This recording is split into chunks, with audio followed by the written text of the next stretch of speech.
በስመ አብ ወወልድ ወመንፈስ ቅዱስ አሐዱ አምላክ አሜን።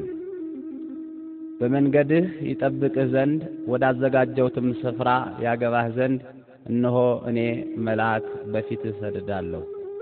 ዘጸአት 23 ቁጥር 20። ጌታችን መድኃኒታችን ኢየሱስ ክርስቶስ ወዳዘጋጀልን ስፍራ ወደ መንግሥተ ሰማያት ስንጓዝ በመንገዳችን ላይ ሆኖ የሚያደናቅፈንን ሁሉ ከፊታችን የሚያነሳልንና ስንደክም የሚያበረታን በፊቱ እንድንጠነቀቅ የተነገረን ቃሉን እንድናደምጥ የእግዚአብሔር ስም በርሱ ላይ የሆነ በኃጢአት መስራት ካስመረርነው ይቅር የማይል ቃሉን ብንሰማ ጠላቶቻችንን የሚጣላቸው ያለንን ሁሉ ብናደርግ ከፊታችን አሞራውያንን፣ ፌርዛውያንን፣ ኬጢያውያንን፣ ኢያቡሳውያንን፣ አሕዛብን የሚያስጨንቁንን የሚያስጨንቅ ሁሉ መዳንን ይወርሱ ዘንድ ስላላቸው ለማገዝ ከሚላኩት መናፍስት አንዱና ዋነኛው ሊቀ መላእክት ቅዱስ ገብርኤል ነው። ገብርኤል ማለት ሰውና አምላክ ማለት ነው። ሊቀ መላእክት ቅዱስ ገብርኤል የእግዚአብሔርን ዙፋን መንበረ ጸባዖትን ከሚሸከሙት አራቱ ኪሩቤል አንዱ ገጸ ሰብ ሲሆን ገጸ ሰብ የሚባለው ሊቀ መላእክት ቅዱስ ገብርኤል ነው። ቅዱስ ገብርኤል በኪሩቤልና አርባብ በተባሉ መላእክት ላይ ተሹሞ የሚኖር ብርሃናዊ መልአክ እንደሆነ ታላላቅ የቤተ ክርስቲያን ሊቃውንት ይናገራሉ።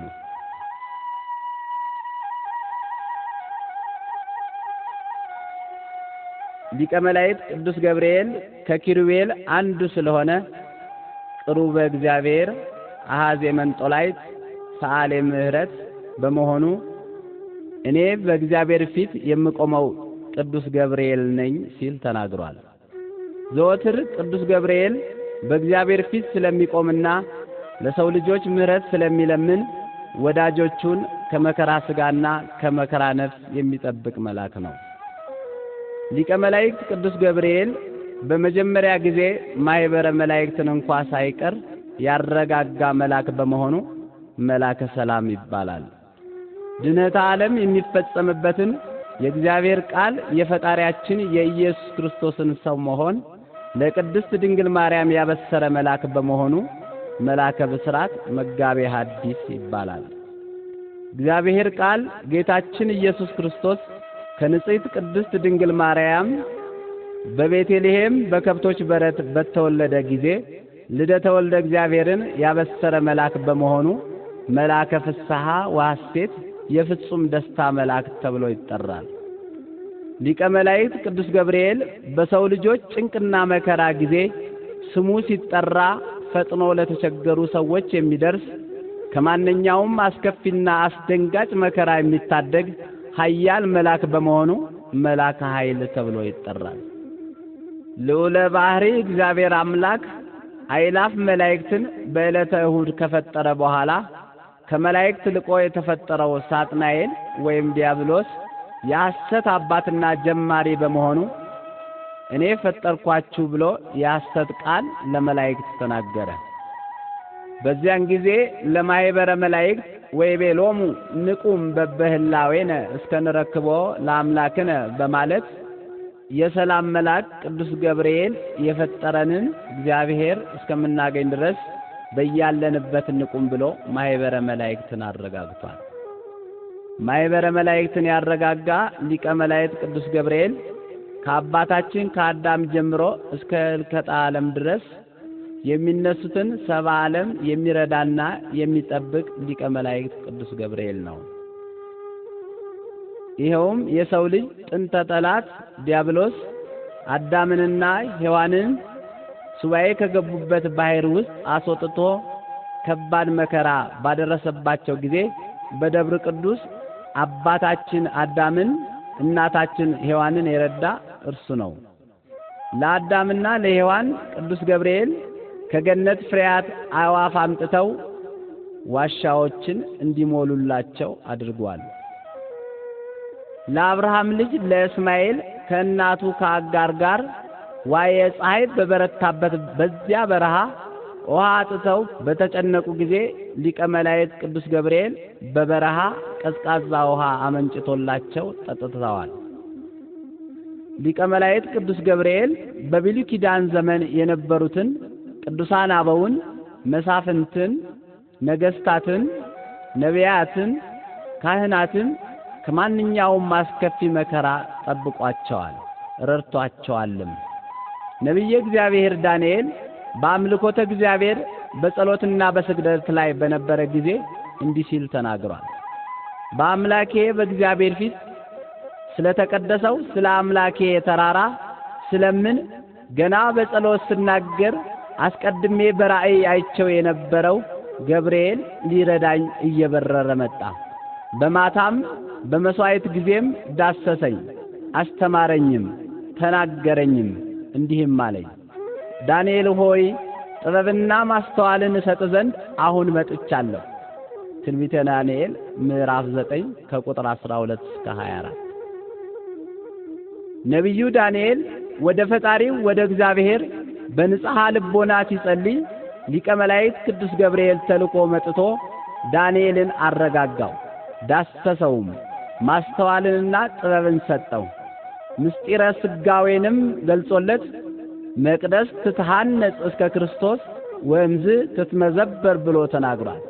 ዳንኤልን የጠበቀና የረዳ ቅዱስ ገብርኤል አሁንም ወዳጆቹን ሲረዳ ይኖራል።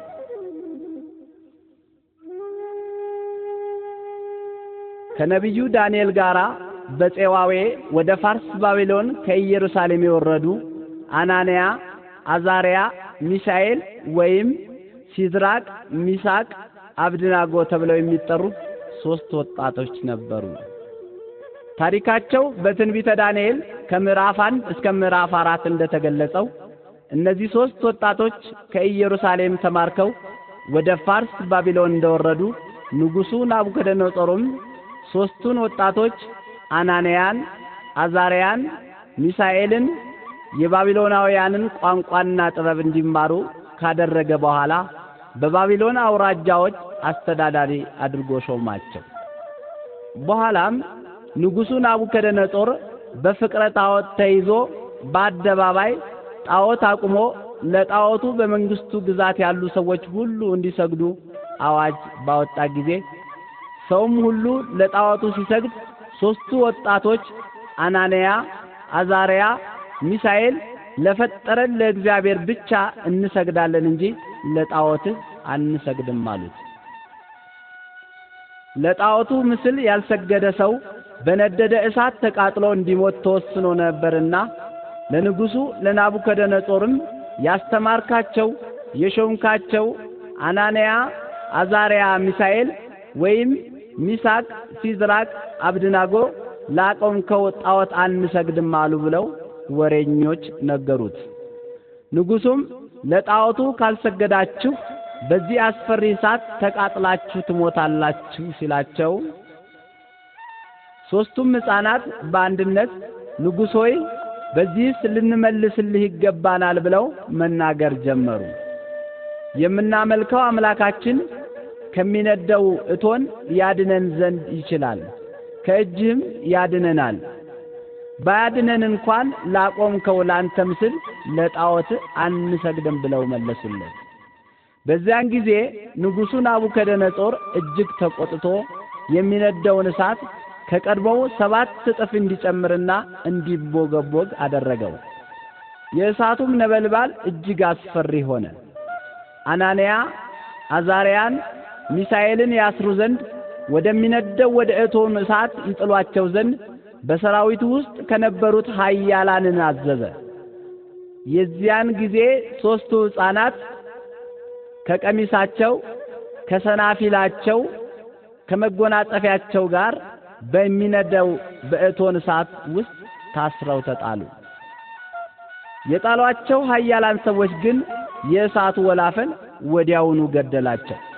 የመላእክት አለቃ ቅዱስ ገብርኤል ከእግዚአብሔር ተልኮ መጥቶ የነደደውን እሳት አቀዝቅዞ ወደ ውሃነት ለውጦ 4ኛ በመሆን በእሳቱ ውስጥ ቅዱስ ገብርኤል ለንጉሡ ስለታየው በመገረም አማካሪዎቹን እንዲህ አላቸው፣ 3 ሰዎች አስረን በእሳቱ ውስጥ ጥለን አልነበረምን? እነሆ እኔ የተፈቱ በእሳቱ መካከል የሚመላለሱ 4 ሰዎችን አያለሁ። ምንም አላቆሰላቸውም። የአራተኛው መልክ የአማልክትን ልጅ ይመስላል ብሎ መሰከረ። የዚያን ጊዜ ንጉሡ ናቡከደነጾር ወደሚነደው ወደ እሳቱ እቶን በር ቀርቦ እናንተ የልዑል ባሪያዎች ሲድራቅ፣ ሚሳቅ፣ አብድናጎ ኑ ውጡ ብሎ ተናገራቸውና የራሳቸው ጠጉር እንዳልተቃጠለች ሰናፊላቸውም እንዳልተለወጠ የእሳቱም ሽታ እንዳልደረሰባቸው አየ። ይህ ሁሉ የሆነው በቅዱስ ገብርኤል ጥበቃና ተራዳይነት ነው። ዛሬም በዘመናችን በአምልኮተ እግዚአብሔር በምግባር በትሩፋት የጸኑትን በቅዱስ ገብርኤል የተማጸኑትን ወጣቶች፣ እናቶች፣ አባቶች ሁሉ በዓለማችን ላይ ከሚነደው ከኤድስ እሳትና ከልዩ ልዩ መከራ ሲጠብቅ ይኖራል። በዘመነ ካህናትም ሊቀ ካህናቱ ዘካርያስ በቤተ መቅደስ ጸሎተ ዕጣን በሚያደርስበት ጊዜ በመሠዊያው በስተቀኝ ሊቀ መላእክት ቅዱስ ገብርኤል ተገልጾ ጾምህንና ጸሎትህን እግዚአብሔር ተቀብሎልሃል፣ ወንድ ልጅ ትወልዳለህ በማለት ልደተ ዮሐንስ መጥምቅን አብስሯል። በሰይጣን የሽንገላ ቃል ምክንያት አዳምና ሔዋን ሕገ እግዚአብሔርን በመተላለፋቸው መላው ዓለም ጨለማ ለብሶ ቅዱስ ገብርኤል በብስራቱ ድንግል ማርያምን አምላክን ትጸንሻለሽ ብሎ በማብሰሩና እመቤታችንም ይሁንልኝ ይደረግልኝ በማለቷ መላው ዓለም ከጨለማ ወደ ብርሃን ተሸጋገረ ይላል የታኅሳስ ወር የቅዱስ ገብርኤል ድርሳን። ድንግል ትጸንሳለች፣ ወንድ ልጅም ትወልዳለች፣ ስሙንም አማኑኤል ትለዋለች ተብሎ በትንቢተ ነቢያት የተነገረው የድኅነተ ዓለም የተስፋ ጊዜ ሲደርስ ሊቀ መላእክት ቅዱስ ገብርኤል ከእግዚአብሔር ዘንድ ወደ ቅድስት ድንግል ማርያም ተልኮ መጣ። እመቤታችን ቅድስት ድንግል ማርያምም በመቅደሰ ኦሪት ሐርና ወርቁን እያስማማች ስትፈትል የቃለ እግዚአብሔር የፈጣሪያችን የኢየሱስ ክርስቶስ ልደትን አብስሯል። የሉቃስ ወንጌል ምዕራፍ 1 ቁጥር 26። ቃለ እግዚአብሔር ኢየሱስ ክርስቶስ ከእመቤታችን ከቅድስት ድንግል ማርያም ከሥጋዋ ሥጋ ከነፍሷ ነፍስን ነስቶ በቤተልሔም በተወለደ ጊዜ መልአከ እግዚአብሔር ቅዱስ ገብርኤል በሌሊት መንጋቸውን ይጠብቁ ለነበሩ እረኞች ተገልጾ ለዓለም ሁሉ የሚሆን ታላቅ ደስታ እነግራችኋለሁ አላቸው። አትፍሩ፣ ዛሬ በዳዊት ከተማ መድኃኒት እርሱም ጌታ የሆነ ተወልዶላችኋል። ይህም ምልክት ይሆንላችኋል፣ ሕፃን ተጠቅልሎ በግርግም ተኝቶ ታገኛላችሁ በማለት አስቀድሞ ጽንሰቱን እንደተናገረ የአምላካችን የኢየሱስ ክርስቶስን መወለድ ለሰባ ዓለም ተናግሯል። ጌታችን ኢየሱስ ክርስቶስ ወደ ምድረ ግብጽ ከእናቱ ከቅድስት ድንግል ማርያም ጋር በተሰደደ ጊዜ ቅዱስ ገብርኤል ከእመቤታችን ከዮሴፍና ከሰሎሜ አልተለየም ነበር። አምላካችን ኢየሱስ ክርስቶስ በዕለተ ዓርብ በቅዱስ መስቀል ላይ በተሰቀለ ጊዜ ሰይፈ መዓቱን በመምዘዝ ሊቀ መላእክት ቅዱስ ገብርኤል ቁጣውን ገልጿል። ወሰወ ኢከላአቶ ምህረቱ ለክርስቶስ እምታሃጉለ ኩሉ ዓለም።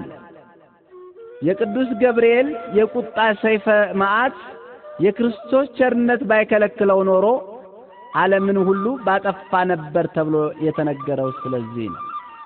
አምላካችን ኢየሱስ ክርስቶስ በመስቀል ላይ ተሰቅሎ ሞቶ በሞቱ ሞተ ኃጢአትን ደምስሶ ሞትን ድል ነስቶ በሦስተኛው ቀን መነሳቱን በመቃብረ ክርስቶስ አጠገብ ቆማ ስታለቅስ ለነበረችው ለማርያም መግደላዊት ትንሣኤ ክርስቶስን የነገረ ቅዱስ ገብርኤል ነው።